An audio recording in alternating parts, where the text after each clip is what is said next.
Hello everyone, जिसका इंतजार था वो घड़ी आ गई है। जेई मेंस का शिफ्ट 1 हो चुका है और हमारे साथ पाठक सर भी हैं, हिमांशु सर भी जुड़े हुए हैं। बच्चों।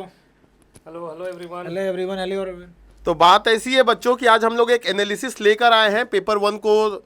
जितनी मेमोरी बेस्ड पेपर हमारे पास आ चुकी है, बहुत से बच्चे अभी आए थे सेंटर पे मिलने। हम लोग क्लास के बीच से ही निकले हैं, तो सर मुझे लगता है एक झलक ही देखे होंगे आप भी पेपर को। पेपर का एनालाइज किया गया, थोड़ा सा बीच में समय मिला था सर कि कौन कौन से क्वेश्चन किस टॉपिक से आए हैं। थोड़ा सा ओवरव्यू मिल गया रिगार्डिंग प्रीवियस ईयर से। तो सर अभी ये इंपॉर्टेंट है कि आने वाली शिफ्ट हमारे सामने है। जैसे कल 2 शिफ्ट में पेपर है, फिर उसके बाद के शिफ्ट के पेपर हैं, तो हमें लगता है सर कि बच्चों को एक आइडिया देना ज़्यादा इंपॉर्टेंट है कि ये सब टॉपिक जो है वो आ रहे हैं। अगर तुम उसे पढ़ के जाते हो तो ज़्यादा अच्छा होगा कि तुम्हारे मतलब हो सके वो चीज़ सिमिलर आ जाए या उसी तरह के पैटर्न से क्वेश्चन आ जाए। हमारे साथ हिमांशु सर भी हैं। सर मैथ्स का पेपर का क्या सीन था, देखा आपने? पेपर तो आसान था, मतलब मॉडरेट कह सकते हैं, आसान तो नहीं कहेंगे, लेकिन बात यह है कि जो डुएबल टॉपिक्स होते हैं, जो हर साल कहा जाता है कि ये टॉपिक्स करके जाओ तो क्वेश्चंस आ जाएंगे, हो जाएंगे तुमसे, वही हुआ है इस साल भी। पेपर पिछले साल के कंपैरिजन में पेपर देखो, इजी आया है। अब तो मैं तो फिजिक्स का टीचर हूँ, लेकिन मैं एक बात बताता हूँ, मैथ्स हमेशा से बच्चों को लेंदी ही लगता है। मुझे लगता है इस बार थोड़ा सा केमिस्ट्री ने कुछ किया है ना एक्चुअली पाठक हाँ सर? सर, केमिस्ट्री जो 2-3 साल से पहला और दूसरा डे काफी शिफ्ट आसान आते थे। लगते थे कि 10 मिनट में केमिस्ट्री उड़ जाएगा, तो अब की बार 50 मिनट समय देना पड़ेगा केमिस्ट्री में समय तो देना। चलो एक बार थोड़ा सा एनालिसिस देख लेते हैं। तुम लोग का भी समय बहुत कीमती है, तो 1 बाय 1 हम लोग कर लेते हैं। फिजिक्स से मैं शुरू करता हूँ, फिर पाठक सर जुड़ेंगे केमिस्ट्री में, और फिर हिमांशु सर मैथ्स करेंगे। तो देखो केमिस्ट्री ही है। एक सेकेंड बच्चों, तो कुछ मैंने लिख दिया है अभी, हाथ से ही लिख दिया हूँ। और देखो फिजिक्स का पेपर जैसा आ रहा था, पिछले 5 साल के पैटर्न को देखोगे तो मोटा मोटी 10 से 12 सवाल ऐसे होते हैं जो सिंगल और कम से कम 2 फॉर्मूला से तो बन ही जाते हैं। कुछ सवाल ऐसे होते हैं जिसमें थोड़ा कंसेप्ट लगाना होता है, और कुछ सवाल जो होते हैं वो एनालिटिकली स्किलफुल होते हैं, जिसे बनाने के लिए दिमाग चाहिए। तो क्या क्या टॉपिक है जो पेपर आया, तो ओवरव्यू अगर मैं दूं तो पेपर पूरा का पूरा इजी टू मॉडरेट शिफ्ट की ओर जा रहा है। फिजिक्स में 18 से 20 अटेम्प्ट बढ़िया अटेम्प्ट कहलाएगा और बन जाएंगे बच्चों से। मुझे जहाँ तक लग रहा है हम लोग ने जैसा पढ़ाया है, बच्चों से 25 बनने चाहिए, फिजिक्स की मैं बात कर रहा हूँ। लेकिन फिर भी अगर एवरेज बच्चा भी है तो 18 से 20 क्वेश्चन लेकर जाएगा। चलो देख लेते हैं कि कुछ क्वेश्चन कहाँ से आए हैं, ठीक है। जैसे मैंने देखा तो लॉजिक गेट के, सेमीकंडक्टर के, मॉडर्न फिजिक्स के किससे सवाल थे? डिब्रोगली वेवलेंथ वाला सवाल था, लैम्डा 1 बाय लैम्डा 2 की वैल्यू निकालनी थी। फिर यहाँ से एक फोटो इलेक्ट्रिक इफेक्ट पे क्वेश्चन था कि काइनेटिक एनर्जी गिवन है तो उसकी थ्रेशोल्ड फ्रीक्वेंसी के टर्म में चीजें निकालनी थी। तो यहाँ से 2 से 3 क्वेश्चन बहुत आसान थे, एक फॉर्मूला बेस्ड क्वेश्चन था। तो मतलब ये सेक्शन जो हमने हमेशा बोला है मॉडर्न में और लॉजिक गेट वाले टॉपिक से, वो इजी ही था। नेक्स्ट क्वेश्चन देखो, पिछले 3-4 साल से मैंने देखा था ऑप्टिक्स में रे ऑप्टिक्स का दबदबा था, चीजें बदलती हैं। इस बार दबदबा कहीं ना कहीं वेव और माइक्रोस्कोप से उन्होंने सवाल पूछा है। उन्होंने माइक्रोस्कोप के मैग्नीफाइंग पावर वाले केस से क्वेश्चन पूछा है, जब रिलैक्स आई पे इमेज बनती है। तुम सभी को याद होगा फॉर्मूला कि हमने पढ़ाया था तुमको, minus U nought by V nought equal to F nought F E, याद है ना? तो उस केस के लिए हम फॉर्मूला बना सकते हैं। ये दोनों सवाल फॉर्मूला बेस्ड थे बच्चों। तो अगर जिन्होंने नहीं पढ़ा है उनसे ये सवाल नहीं बना होगा, और जिन्होंने पढ़ा है वो बिल्कुल फॉर्मूला से था। तो 2 क्वेश्चन यहां से भी मैं इजी पे मानूंगा। इस बार एक सरप्राइज एलिमेंट है, कैपेसिटर। मैंने डाइलेक्ट्रिक पे कैपेसिटर पे सवाल देखे, बहुत बेसिक था। एक कैपेसिटर है हमारे पास, बीच में एक डाइलेक्ट्रिक डाल दिया है, कैपेसिटेंस निकालना है। फिर और एक कैपेसिटेंस का सी इक्विवेलेंट का सवाल था, मतलब कैपेसिटर से 2 क्वेश्चन गिरे। एक फ्लक्स का सवाल गिरा, एक क्यूब था, क्यूब में फ्लक्स निकालने थे सारे फेसेस से, तो फ्लक्स का सवाल गिरा। तो कहीं ना कहीं नेक्स्ट शिफ्ट जो बच्चे आने वाले हो, इस बात का ध्यान देना कि तुम्हें इलेक्ट्रिक फ्लक्स से क्वेश्चन गिर सकते हैं। मतलब इलेक्ट्रोस्टैटिक से 3 सवाल गिरा है, एक कैपेसिटर मॉड्यूल पे 2 गिरे हैं, इलेक्ट्रोस्टैटिक से फ्लक्स मॉड्यूल पे 1 गिरा है। तो ये काफी इंपॉर्टेंट हो गया है। करेंट और मैग्नेटिज्म की मैं बात करूं, जैसे तुम लोग लॉरेंट फोर्स के बारे में जानते हो, Q E plus Q V cross B, magnetic force Q V cross B के बारे में, उस पे सवाल गिरे हैं। करेंट से बहुत ही आसान सा सवाल आया था, पावर पे सवाल आया था। एक व्हीटस्टोन ब्रिज टाइप का सर्किट बना हुआ था, यहाँ पे एक सर्किट बनी हुई थी ऐसे करके, ठीक है, ऐसे करके एक सर्किट बनी हुई थी, और उसमें हमको 2 ओम 2 ओम 1 ओम 1 ओम 1 ओम ये दिया हुआ था, P Y Q I R by S के बराबर था। तो वहां से करंट नहीं जाएगी, और भी स्क्वायर बाई आर लगाने से हमें पावर निकल जा रही थी। तो मुझे लगता है कि कहीं ना कहीं तुम्हें ये देख के जाना होगा, पावर पे थोड़ा सा ध्यान दे के जाना, क्वेश्चन गिरे हैं। मैग्नेटिक इफेक्ट ऑफ करंट से भी मुझे सवाल दिखे हैं। सवाल जो था वो बहुत आसान था कि एक सोलेनोइड है, सोलेनोइड में अगर मैं एक चार्ज को रख रहा हूं, चार्ज को, तो किस एक्सीलरेशन से वो गिरेगा, उसमें जो वेलोसिटी थी वो मैग्नेटिक फील्ड के कैसी थी बेटा, पैरेलल थी। तो Q V cross B zero हो जा रहा था, तो जो पार्टिकल थी वो एम जी के कारण ही गिरी, मतलब ए जी के बराबर था। बहुत ईजी सवाल था, वो क्लास में कराए हुए क्वेश्चन थे। एसएचएम में एरर बेस्ड सवाल आ गया था। जैसे एसएचएम में ये सवाल को समझो थोड़ा सा कि अगर हमारा दो पैरेलल में स्प्रिंग है, दो पैरेलल में स्प्रिंग है, तो तुमने क्या पढ़ा है कि K equivalent is equal to K1 plus K2, और तुमने सीरीज के लिए क्या पढ़ रखा है, अगर ये सीरीज में है, अगर ये सीरीज में है तो 1/K equivalent is equal to 1/K1 plus K2। इसमें एरर को मिक्स करके सवाल उन लोगों ने पूछा है, एरर को मिक्स करके उन लोगों ने सवाल पूछा है। तो एरर के लिए क्या लगाते हैं, डिफरेंशिएशन मेथड लगा देंगे, आप सभी को याद ही होगा, और फिर वहां से हम बना लेंगे। तो एक एरर के क्वेश्चन को स्प्रिंग के साथ कनेक्ट करके उन लोगों ने पूछा है, अच्छा सा सवाल था। वेब से बहुत ही इजी सवाल आया था। यूनिट डायमेंशन इस बार स्कोरिंग रहा है, क्यों, क्योंकि वर्नियर कैलिपर और स्क्रू गेज दोनों को टच किया है उन्होंने। तो जितने भी बच्चे एक्सपेरिमेंटल पार्ट को छोड़कर जा रहे थे बच्चों, इस पेपर में मुझे 2 से 3 सवाल एक्सपेरिमेंटल बेस दिखे हैं। स्क्रू गेज का भी सवाल था और वर्नियर कैलिपर का भी सवाल था, तो 2 क्वेश्चन तो यहां से आने ही हैं। मोमेंट ऑफ इनर्शिया का सवाल बहुत ही आसान आया। मोमेंट ऑफ इनर्शिया का सवाल क्या था, मोमेंट, एक रॉड है यहाँ पे, एक दूसरा रॉड है, इसका भी मास m है, इसका भी मास m है और लेंथ l है। इस पॉइंट के अबाउट मोमेंट ऑफ इनर्शिया निकालनी है, इसके अबाउट ml²/3, और इसको पैरेलल एक्सिस से तुम लगा के निकाल सकते हो। One of the most easy question जो तुम कह सकते हो वो रोटेशनल मैकेनिक्स का ही था। फ्लूइड के सवाल फॉर्मूला बेस्ड थे। थर्मल से क्या आया है सर, थर्मल फिर वही है, थर्मल ने 2 से 3 सवाल पूछा है, केटीजी से सवाल पूछा गया है, change in internal energy NCV/dt पे सवाल आया है। मतलब मोटा मोटी मैं बात करूं तो मैंने तुम्हें एक ओवरव्यू दे दिया कि किस किस टॉपिक से उन्होंने क्वेश्चंस पूछे हैं और आगे के शिफ्ट में पूछ सकते हैं। तो जरूरी है कि तुम पूरी बात समझो। अभी पेपर डिस्कशन देखो, अभी मैं फिर से एक बात बता रहा हूं, मेमोरी बेस्ड पेपर है, किसी के पास एग्जैक्ट डेटा नहीं है पेपर का, तो अभी तुम उस पर ध्यान मत दो, अभी तुम इस पे दो कि इन सब टॉपिक को मुझे दोबारा से एक बार क्या करना है, रिवाइज कर लेना है, कि हो सके ये टॉपिक्स अगर रिपीट हो जाए मेरे एग्जाम में तो मेरा एग्जाम अच्छा चल जाए। और बाकी खुद की तैयारी पे भरोसा रखो। चलो तो अब केमिस्ट्री के एनालिसिस को देखते हैं। तो मैं ओवरऑल एक व्यू दे रहा हूं, मेरे हिसाब से पेपर ईजी था, ईजी टू मॉडरेट की ओर शिफ्टेड था। ऊपर से जो अटेम्प्ट होना चाहिए 18 से 20 क्वेश्चन गुड अटेम्प्ट मैं मानता हूं इस पेपर में, और ये एवरेज बच्चों ने किया होगा ये अटेम्प्ट, ठीक है। तो that's all from my side, now it's time for chemistry. तो चलो पाठक सर से हम लोग समझते हैं। Pathak sir. Hello sir, thank you sir. तो बच्चों, केमिस्ट्री के रिगार्डिंग हम बातें करेंगे ना, तो केमिस्ट्री में जो अभी के पेपर है, आप प्रीवियस ईयर को उठा के देख लो, अभी तक मतलब आप 22, 23, 24 के पेपर को उठा के देखो तो पहला शिफ्ट केमिस्ट्री इजी आता था। लोग बोलता था केमिस्ट्री पूछ क्या रहा है, केमिस्ट्री बोर्ड देने वाला बच्चा केमिस्ट्री सॉल्व कर सकता है, तो अभी आपकी बार केमिस्ट्री उल्टा कर दिया। पहले शिफ्ट में रिलेटिवली देखोगे तो केमिस्ट्री के पेपर टफ हो गए, और जो केमिस्ट्री करने में तुझको 20-25 मिनट में क्वेश्चन हो जाते थे, वो करने में ऑन एवरेज अब की बार थोड़ा समय बढ़ गया है। मतलब तुझको 40-50 मिनट समय देना पड़ेगा केमिस्ट्री के पेपर को करने के लिए, जो एक अनएक्सपेक्टेड हो गया तुम्हारे पास पेपर में।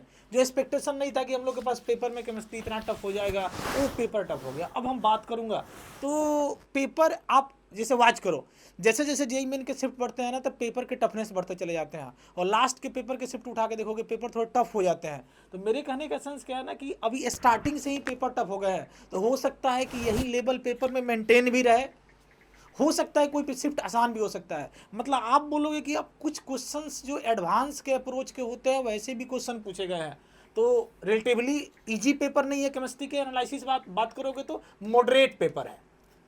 सेकेंड चीज ये राइज होता है ना कि अब इस पेपर को वॉच करोगे ना, तो डायरेक्ट क्वेश्चंस के जो पैटर्न होते थे पहले, वो डायरेक्ट क्वेश्चन कम रिपीट किए गए हैं। कुछ क्वेश्चन कंफ्यूजिंग टाइप है, अब कुछ क्वेश्चन कंफ्यूजिंग करने का सेंस क्या है, जैसे एक ऑर्गेनिक कोई रिएक्शन ऐसे पूछे जाते हैं क्वेश्चंस, उस रिएक्शंस को लास्ट में ले जाके मोलर मास को पूछना, मतलब ऑर्गेनिक के रिएक्शंस में फिजिकल के केमिस्ट्री के कंसेप्ट मर्ज करना, मोल के कंसेप्ट मर्ज करना, ऐसे क्वेश्चन भी तुझको देखने को मिले हैं। और सबसे बड़ी चीज़ है ना कि आप इनऑर्गेनिक के क्वेश्चन को देखो या एक और ऑर्गेनिक में आप आइसोमेरिज्म के क्वेश्चन को देखोगे, जहाँ पे अभी की बार के क्वेश्चन में स्टेटमेंट 4-5 स्टेटमेंट दिए हुए हैं और 4-5 स्टेटमेंट पढ़ने के बाद आपको ऑप्शन छांटने हैं और उसके बाद उससे करेक्ट ऑप्शन निकालना है। तो एक थोड़ा सा हम इसी पैटर्न, इसलिए बोल रहे हैं कि थोड़ा पैटर्न आपका केमिस्ट्री का मॉडिफाई हुआ है। एआर और स्टेटमेंट बेस्ड क्वेश्चन थोड़े बढ़ गए हैं। ये जो 1-2 कहीं दिखते थे पेपर में, वो 3-4 क्वेश्चन भी देखने को मिले हैं। और ऐसे क्वेश्चन देखने को मिलेगा, मैं पेपर यहाँ देख रहा हूँ, ऐसे क्वेश्चन देखने को बनेगा जब आप ऑप्शन पढ़ेंगे तो छाटेंगे, वहाँ से ऑप्शन में थोड़ा जाएंगे तो उलझने का चांस है। उसके बाद ओवरऑल आप फिजिकल केमिस्ट्री की एनालिसिस करोगे तो काइनेटिक्स के क्वेश्चन आए हैं, वो भी Arrhenius based question, Arrhenius topic पे क्वेश्चंस आए हैं। काइनेटिक्स के एक क्वेश्चन पूछेंगे, ln K2/K1 का वैल्यू पूछा है, वो ln K2/K1 आप पढ़ते हो ना, E/R 1-T1/T2, उस वाले फॉर्मूला से ये क्वेश्चन रिपीट किए गए हैं। उसके बाद आप देखोगे तो कैरियस मेथड, अभी पीओसी का क्वेश्चन था, आप कहीं भी पढ़ोगे। इसीलिए मैं ये चाहूँगा कि आप प्रैक्टिकल ऑर्गेनिक केमिस्ट्री के जो पार्ट होते हैं, जो स्टोकियो के अंदर बहुत सारे मेथड पढ़ाए जाते हैं, उस सब मेथड से भी क्वेश्चन देखने को मिले हैं, जिसमें तुम्हारे पास क्वेश्चन दिया हुआ है एक बेरियम सल्फेट 1 ग्राम है तो उसके अकॉर्डिंग सल्फर का मास निकालने को जो भी क्वेश्चन है, तो ओवरऑल वो क्वेश्चन ठीक ठाक था। तो फिजिकल में 2 क्वेश्चन वहाँ से मर्ज हुए हैं, उसके अकॉर्डिंग आप देख सकते हो। उसके बाद मोल के क्वेश्चन 2-3 देखने को मिला है। एक कैल्शियम का सॉल्ट है जिसमें HCl डाला, HCl डालने के बाद इवॉल्व होने वाले गैस के मास पे ले जाए, क्वेश्चन रिपीट हुआ है। तो एक बार आप physical chemistry relatively previous year के कंपेरेटिवली देखोगे, जो आ रहे थे क्वेश्चन, जो डायरेक्टली फार्मूला बेस्ड क्वेश्चन आ रहे थे, उसको थोड़ा पैटर्न बदला गया है।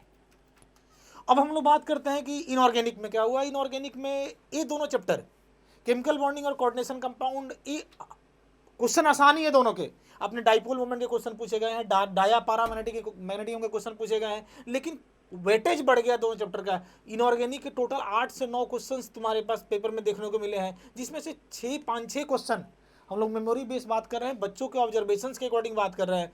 तो बच्चों का कहना है कि कोऑर्डिनेशन और केमिकल बॉन्डिंग मिलके ही 5-6 क्वेश्चन पूछ गए थे। उसके बाद तुम्हारे पास एक पी ब्लॉक बार बार बोलते हो कि जेईई मेन के सिलेबस में नहीं है, तो रिएक्शंस वाले पार्ट नहीं है, लेकिन एक क्वेश्चन इसमें रिपीट हुए हैं पी ब्लॉक में। सॉल्ट एनालिसिस जब से ऐड हुआ है तब से इसके क्वेश्चन आते हैं। सॉल्ट के क्वेश्चन मतलब 2 मानोगे, एक क्वेश्चन बेस पर डी ब्लॉक का ही है, सॉल्ट का क्वेश्चन है। डी ब्लॉक के क्वेश्चन देखने को मिलेंगे जिसमें MnO4-2 का डिसोसिएशन रिएक्शन वाला क्वेश्चन पूछे गए हैं।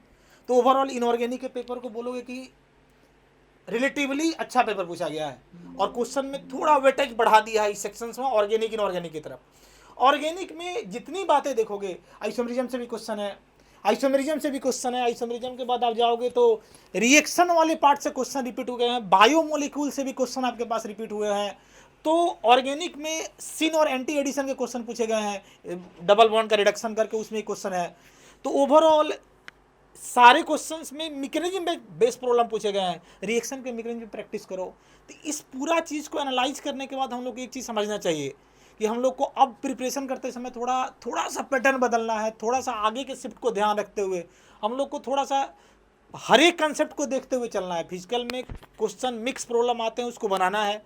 इनऑर्गेनिक क्वेश्चन में कोऑर्डिनेशन केमिकल बॉन्डिंग देखते हुए चलना है, लेकिन हमको ब्लॉक सॉल्ट पीरियोडिक टेबल के भी क्वेश्चन देखे गए हैं, ट्रेंड को से क्वेश्चन पूछे गए हैं तुम्हारे पास, बेसिक स्ट्रेंथ के क्वेश्चन, इलेक्ट्रॉन एफिनिटी के क्वेश्चन पूछे गए हैं। तो ट्रेंड पढ़िए और ऑर्गेनिक के मैकेनिज्म चैप्टर वाइज आप प्रैक्टिस जो की है उसको एक बार समय दे के पढ़ते रहिए। और केमिस्ट्री में घबराओ मत, जो बातें दिमाग में चलती है ना कि केमिस्ट्री में हमको 25 करना चाहिए था, 24 करना चाहिए था, 23 करना चाहिए था, तो अभी की बार के पेपर में यदि तुम्हारे पास 18-20 क्वेश्चन भी सही हो रहे हैं केमिस्ट्री में, तो ओवरऑल एक अच्छा स्कोर जाएगा केमिस्ट्री की तरफ। और रिलेटिवली इस तरह से एनालाइज करके आप सोच सकते हो ना कि केमिस्ट्री यदि 18-20 सही हो रहा है तो आप सेफ जोन में खेल लो। ये मत सोचो ना कि अब केमिस्ट्री ही मेरा 25 करने का सोचा था, 25 कर ही लेना है, तो वहाँ मिस्टेक होगी, तुमको मार्क्स निगेटिव जाएंगे। सबसे बड़ा खेला यहाँ हो गया। अब तुमको टाइम कहाँ से, जो केमिस्ट्री तुम 20-25 मिनट कर रहा था, तो वो केमिस्ट्री में थोड़ा समय बढ़ गया, कैलकुलेशन करने के चलते, कंसेप्ट लगाने के चलते समय बढ़ गया।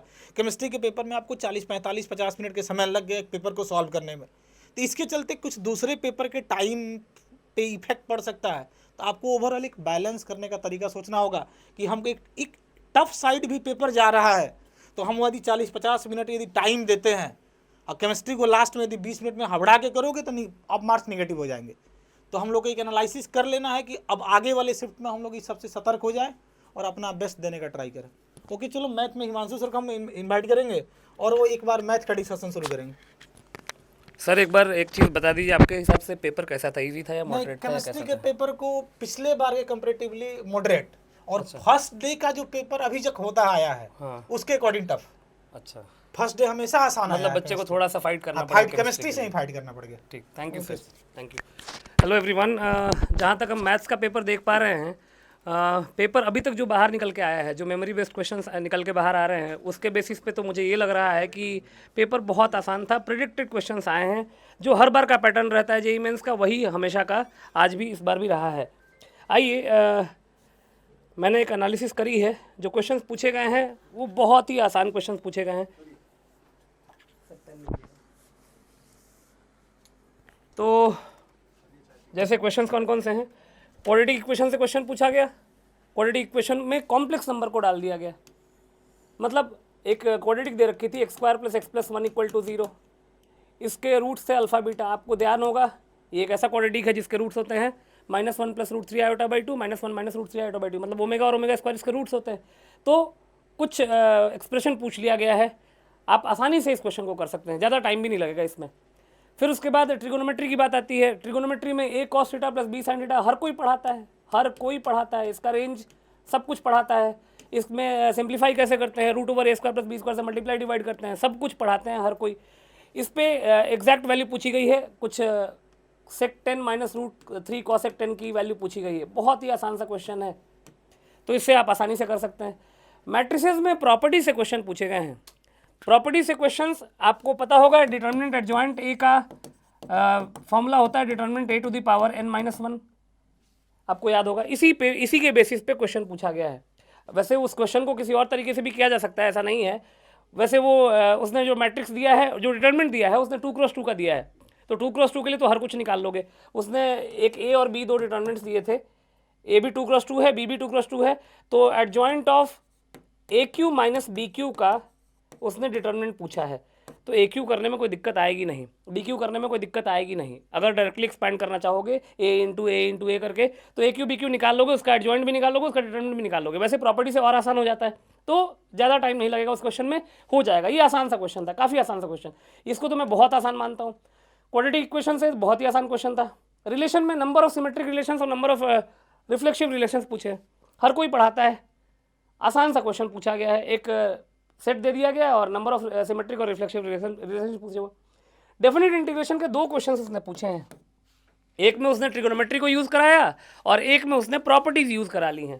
ट्रिगोनोमेट्री वाले में भी प्रॉपर्टी यूज़ कराया है उसने, जो हम 7-8 प्रॉपर्टीज़ पढ़ाते हैं डेफिनेट इंटीग्रेशन की, उसमें दो क्वेश्चन पूछे, एक बिना प्रॉपर्टी के और एक प्रॉपर्टी के। तो जो प्रॉपर्टी वाला है उसमें थोड़ा टाइम लगेगा, उसमें कैलकुलेशन थोड़ा ज़्यादा है। तो मैं ये मान के चलता हूँ कि यहाँ पे एक क्वेश्चन टफ है, 1 question is tough, not tough, doable है, बट टाइम लगेगा, थोड़ा टाइम टेकिंग है बेसिकली। डिफरेंशियल इक्वेशन से बेहद आसान क्वेश्चन, वेरिएबल सेपरेबल सबसे पहला टाइप होता है, उसी से डायरेक्टली क्वेश्चन पूछ लिया गया है। बहुत आसान क्वेश्चन है वेरिएबल सेपरेबल का। एलिप्स और हाइपरबोला, अभी तक पैराबोला के क्वेश्चन देखने को नहीं मिले इस पेपर में, लेकिन एलिप्स और हाइपरबोला के मिक्स्ड, मतलब दोनों को मिक्स करके एक ही सवाल में पूछ लिया गया है। एलिप्स और हाइपरबोला पे ज़्यादा ध्यान नहीं दिया जाता, टेंजेंट और नॉर्मल तो सिलेबस से हटा ही दिया गया, इसलिए अगर आपको एलिप्स और हाइपरबोला कवर करना भी है तो बस बेसिक पार्ट कवर कीजिए, इसेंट्रिसिटी, फोकस, डायरेक्ट्रिक्स, बस ये सब याद रख लीजिए, दोनों का काम हो जाएगा। इस पेपर की बात कर रहा हूँ मैं।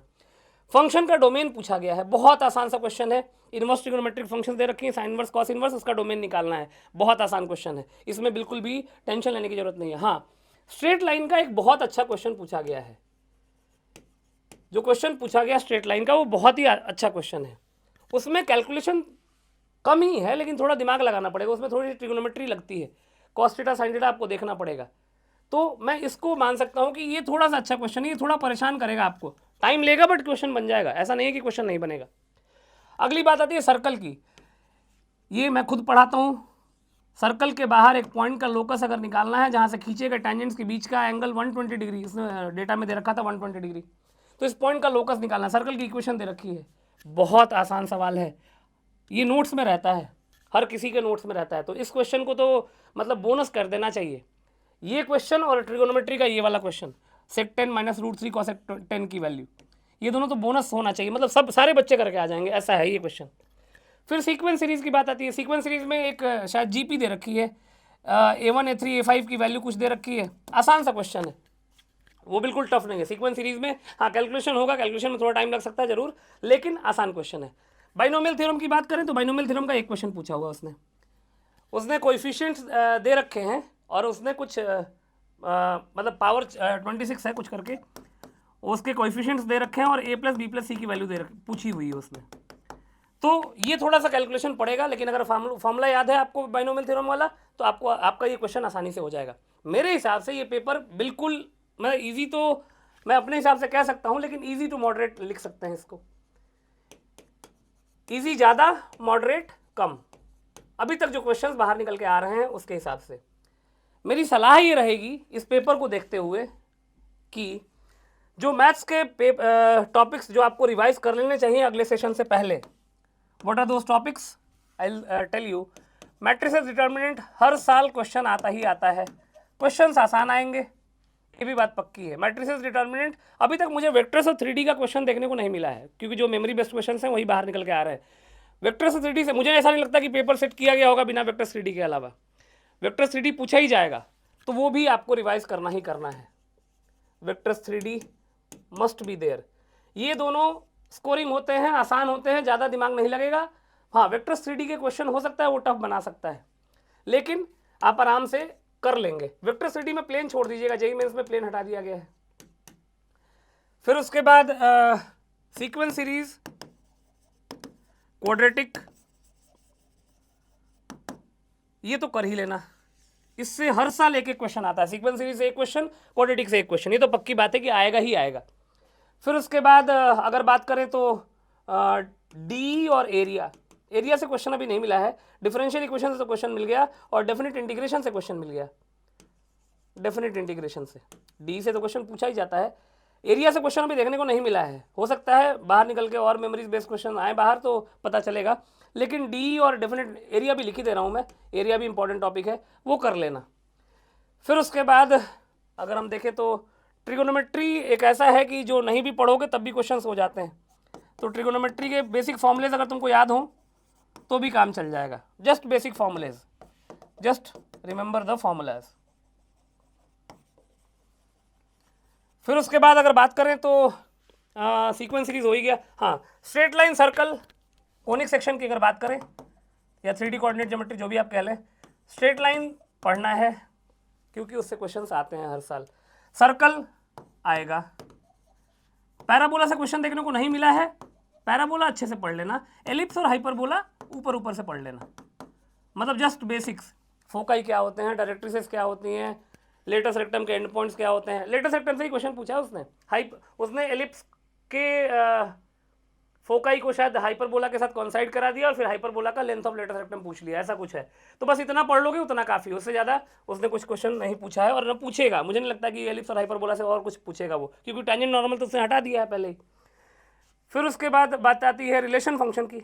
रिलेशन फंक्शन में नंबर ऑफ रिलेशंस से हर साल सवाल आते ही आते हैं, हर सेट में कोई ना कोई सवाल आता ही आता है, तो रिलेशन से नंबर ऑफ रिलेशंस के जितने भी फॉर्मूलेज हैं वो याद रख लेना तो क्वेश्चन हो जाएंगे।